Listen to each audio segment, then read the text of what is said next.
As I record this video, Women's History Month is just getting underway, and I'd like to share with you some experiences I had in a recent screening of a documentary I directed about the Black women who integrated pro wrestling back in the 1950s and 60s.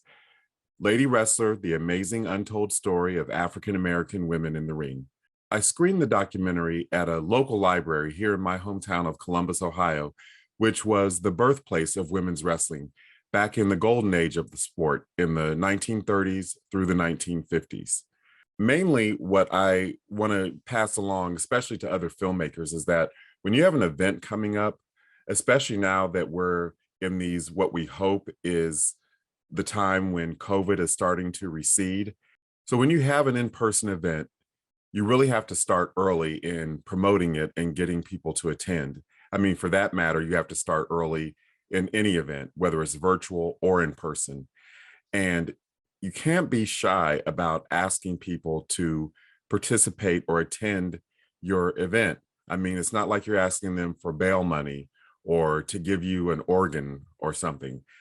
And a lot of times as creatives, I'm certainly a shy person, and we creatives can be introverted, shy people, and we hate asking people for favors. But if you're just asking people to come to a screening, especially if it's free, like the screening that I did for Black History Month and Women's History Month, it was a two-part event where I did a talk, and then the following week, the documentary screened. It was all completely free, thanks to the library and the city that sponsored the event. If I had it to do all over again, I would have gotten a lot earlier start and reached out to my alma maters, my Catholic elementary school. I would have contacted the current principal and teachers there and said, hey, I'm a graduate of Holy Spirit School. Here's something interesting that I did. I want to invite you and your students to come to a screening. Reached out to my high schools. I actually did start emailing some of the staff of Columbus City Schools, but I just got so bogged down with trying to do other stuff to promote the event that I didn't really get to adequately contact all the people that I could have contacted in the school system, which are hundreds of people, hundreds of employees, and thousands of students. I also, had I thought about it, this is a community that I used to cover as a journalist. A lot of my career has been in print journalism. I would have reached out to local city council people, to school board members, and said, hey, for many years, I was the community news reporter, and I have this documentary that I'd like to invite you to. And that's one thing that I want to emphasize, is extending personal invitations to people is really important, because if you're just over relying on social media, which is a really passive way of promoting something, people will see a social media post and it just, a lot of times people are just scrolling and it will not resonate with them. I mean, in fact, I ran into people that I know and they said, oh, you have something coming up, don't you? I mean, I had put in my social media posts about the event, I had put all the details, the date, the link to get more information and to register for the event. But still, people, when I would run into them, would say, oh, don't you have something coming up? So that just goes to show how ineffective social media is. I mean, we have to do social media as artists to kind of raise awareness, but it's only one prong. It's not the only thing you should do. And a lot of us creatives, myself included, sometimes fall into that trap of social media is passive. You can just do a post and hope that people see it, and therefore your event will be well attended. And that's just not the case. I also took out a couple of Facebook ads, and I can't say that those were necessarily that effective, but taking out Facebook ads can be one strategy, just like doing social media posts should be just one strategy in a whole toolkit of things that you do to promote your event. This raises another important point, which is the damned if you do, damned if you don't aspect of promotion. And even though I'm promoting a documentary that really celebrates and uplifts African American women and hopefully sheds light on an important chapter of history, especially local and regional history here in Ohio, people look at promotion as self-promotion. Even though you're promoting something that potentially could benefit the greater good of society, people still look at it as you're promoting yourself. But the thing is, you have to. If you don't get the word out, if you don't promote, then event will not be well attended. The thing is that a lot of platforms like Instagram, people don't like excessive self promotion. Again, even if you're promoting something that's wonderful and can benefit the world, people don't want you shoving, here, come to my event or buy this product in your face. They want marketing and promotion to be more subtle.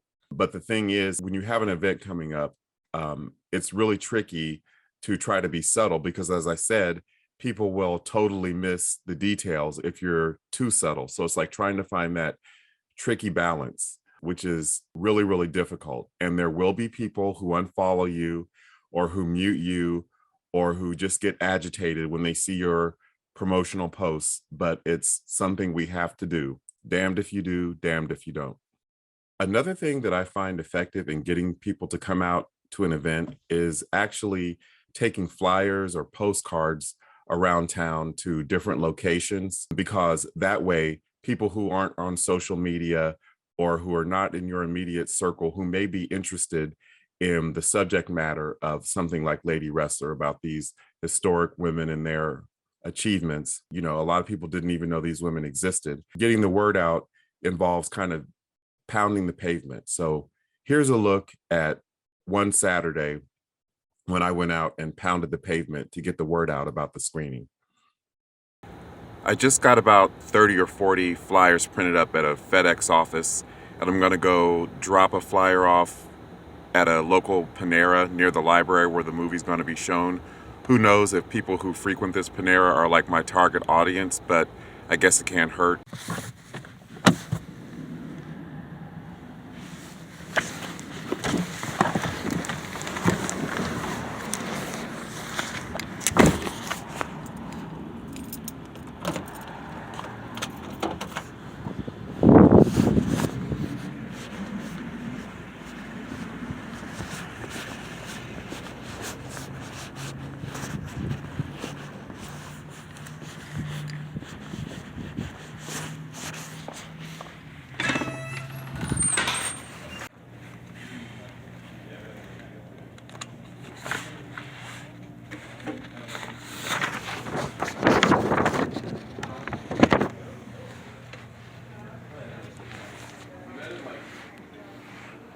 So I just put my flyer up on the community board at Panera, just down the street from the library where the screening is going to be taking place. One down, several thousand to go. So to summarize, some things I learned from this recent screening of Lady Wrestler, this two-part event for Black History Month and Women's History Month, is that self-promotion can be looked down on. It can annoy people. It can alienate people, but you have to do it. You kind of have to find that sweet spot of not being too promotional and not shoving marketing in people's face, but doing the promotion anyway, using social media and social media paid advertising as just one tool in your toolbox and not over relying on it. Getting out, going to events in person and networking is important. Putting out flyers, putting out postcards in person, reaching out to people who may be invested in your success, local politicians, teachers, and administrators at the schools you went to. And all of this takes time because sometimes when you email people, they don't see your email right away. It may go to their spam inbox. So you have to follow up with a phone call, or even just emailing people you already know. Sometimes it may be an outdated email address and the email bounces back and says this email is no longer valid. So that's why it's important to get an early start. One thing I really learned in this experience is that support often comes from unexpected places. People that you grew up with who you think are going to run and flock to your event, they won't even comment or like your social media posts when you announce the event, let alone attend the event. And then a colleague who you used to work with at a job that you're no longer at, or someone who just heard about your event through word of mouth. Some of those people who you don't see every day and are maybe not close with, they can be some of the most supportive wonderful people who will come out and support your event and support you. So just keep in mind that sometimes people that you think will support you, you'll just hear crickets. And then people who you never expected would be interested in anything you're doing will just be really, really supportive and kind. And it's important to keep things in perspective and to keep a positive attitude, because having an attitude that the world owes you something and holding grudges against people because they didn't give you the support that you think that you deserve, that really can keep you from having future success. Because if you have that kind of attitude, people are going to pick up on it and they're not going to want to support you in the future. So it's important to stay humble, and it's easier said than done, but you really have to not take things personally.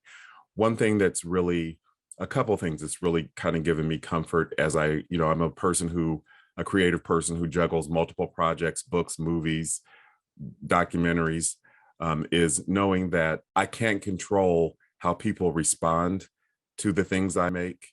I can only control my sincere efforts. That's a philosophy that I kind of adapted from Tom Bilyeu, the famous entrepreneur and motivational educator and speaker, is that don't judge yourself on quote unquote success. Just judge yourself on your sincere efforts. Another thing that has given me comfort is, I'm a very spiritual person, and I really, really love Joyce Meyer, her teachings, because I feel like they're almost like non-denominational and they're ecumenical. You don't necessarily have to be a religious person to get a positive message out of the things that she talks about.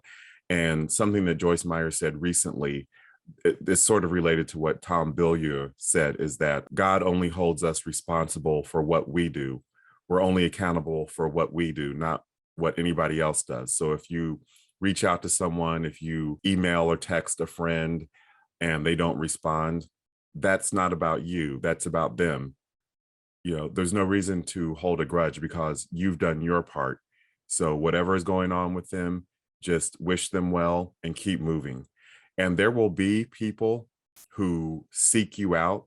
I have had people who have sought me out and said, hey, I would love to do some kind of event with Lady Wrestler. This is a really interesting subject matter. I follow up with them and they ghost me. It's like, here I was minding my own business and you're the one who sought me out. And then when I follow up with you, you don't return my calls, or you don't reply to my emails. That's just par for the course. One thing I have learned is that people's default setting is not interested. So you just kind of have to, as a creative person, realize it's your job to override that default setting. Sometimes it just takes persistence. And of course, you want to be polite in your persistence. You don't want to be obnoxious, and harass people or just be a nuisance and a pest. But sometimes you just have to be persistent. I myself am guilty of sometimes missing an email or not responding to an email. And then by the time I realize, oh, I have to respond to so-and-so's email, I think, oh, well, too much time has gone by and they might be offended if I respond now. So sometimes people are just kind of, people have a lot on their plates these days. People's focus is scattered. So you just kind of have to give yourself and people grace in realizing that it's not personal. Most of the time, it's not personal. Sometimes there are just things going on with people, or they're really busy and scatterbrained. So don't take it personal when they don't respond to you the way that you would like them to. Something else that this experience has taught me, as much as it has become a cliche and as much as it can sound trite, self-care is really important. And the reason why I say this is because in the week leading up to the screening of Lady Wrestler at the local library, it's like I got caught in this vortex of weird stuff happening back to back. And some of the stuff was great. It was just like kind of like the timing was off because I was so busy trying to promote this screening that it's like my focus got taken away by these things that kept happening. So to give you an example, for Black History Month, a reporter at the Columbus Dispatch wrote an article about the history of the Black press. And that's where I got my start as a reporter at local African-American newspapers, the Call and Post and the Columbus Post. And I was quoted in this article by this excellent reporter named Micah Walker. And so I wanted to get physical copies of the paper. The paper with this article happened to come out a couple of days before the screening. So I ended up spending an evening that I had planned to use emailing people to remind them about the screening. I ended up using that whole evening going on a wild goose chase, trying to find physical copies of the paper at local bookstores and grocery stores. The day of the screening was just, oh my God, was just kind of a crazy day. I ended up having an event for my day job that I thought was going to conflict with the screening. So I realized I had committed to this event, and I realized I'm going to have to leave the screening early. I had planned to introduce the movie and sit there with the audience and watch the movie, which I enjoy doing. But I'm like, I'm just going to have to introduce the movie and leave. And I had invited some family members, and I ended up having to tell the family members, look, you're welcome to come to the screening, but most likely what's going to happen is I'm going to introduce the movie, and then shortly thereafter I'm going to have to get up and leave. Now, weirdly enough, the night of the screening, I ended up realizing that, hey, I have to be respectful to the people who came out, and I have to be respectful to these women I interviewed in the documentary, and not just get up and walk out. And I realized that I actually had time to make it to my work event. I could sit through the whole screening and still make it to my work event. I tend to be a people pleaser, and the family that I told that I would have to leave early, turns out I didn't end up leaving early, but those family members didn't end up coming. And it's like, okay, should I have not told them that I was going to leave early? Should I have just played it by ear and saw what happened, or just had the mindset of, if I do have to leave early, they should understand because they're family? I was trying to put myself in their shoes. This word has become popular recently, empath, meaning you relate to other people's feelings. I think I'm pretty empathic. So I was thinking, if I went to somebody's event and they got up and left shortly after I arrived, I would feel some kind of way about it. Like, hey, I'm coming to support you, and you didn't even tell me ahead of time that you weren't going to be able to stay for the whole thing. This is one of those situations where there's no easy answer. If I hadn't told family members ahead of time, hey, I might have to get up and leave, they might have been in their feelings about the fact that I got up and left. But as it turned out, I didn't leave the screening early. There's no easy answer. There's no way I could have predicted ahead of time that I was going to end up staying through the whole screening, because that's a decision I made in the moment. So, you can't always please people. There's not always a easy, convenient, neat solution or answer to everything. That's just something, you kind of have to deal with in life. And also, the day of the screening, I ended up having this crazy experience where something I needed for work for my day job, I ended up leaving at home. So I had to, on my lunch hour, rush home to get this thing I had left at home. And then when I got back to my desk, I realized I had left this item in my car, and I have to park far away. So I ended up having to go all the way back to my car. So the reason why I was talking about earlier, the importance of self-care, because had I not had a spiritual foundation, and getting up every morning and taking a little time to meditate and to pray and to kind of have that spiritual center, experiences like that, there were actually a couple times where I felt like breaking down crying during the day. It's like, oh my God, I have all this pressure of this screening, and are people going to show up? But if you have kind of a little center, if you develop those internal skills where you can kind of cope with things, and you have like a center of calm inside of you, it's really important to have that. And also taking care of yourself, exercising and trying to eat well, because having to run back and forth to my car, if I was really in bad health, I would have been so out of shape that I couldn't have even made the screening. I would have been so, just out of it physically, that, there's no way I could have done all this ripping and running that I had to do the day of the screening and still make the screening. So as much as it's a cliche, self-care is really important. Those are experiences and lessons I learned from this most recent screening of Lady Wrestler that I wanted to share with you. The screening turned out well, so I will leave you with my introduction of the film. There's nothing like, when you're a filmmaker, getting to introduce your film, something that you helped shepherd into being, to an appreciative audience. So here I am introducing Lady Wrestler at this most recent screening. I just wanted to say thanks for coming out. I think you'll really enjoy this story about this really unknown chapter in Columbus's history, and these women that broke racial and gender boundaries all over the world. So thank you for being here.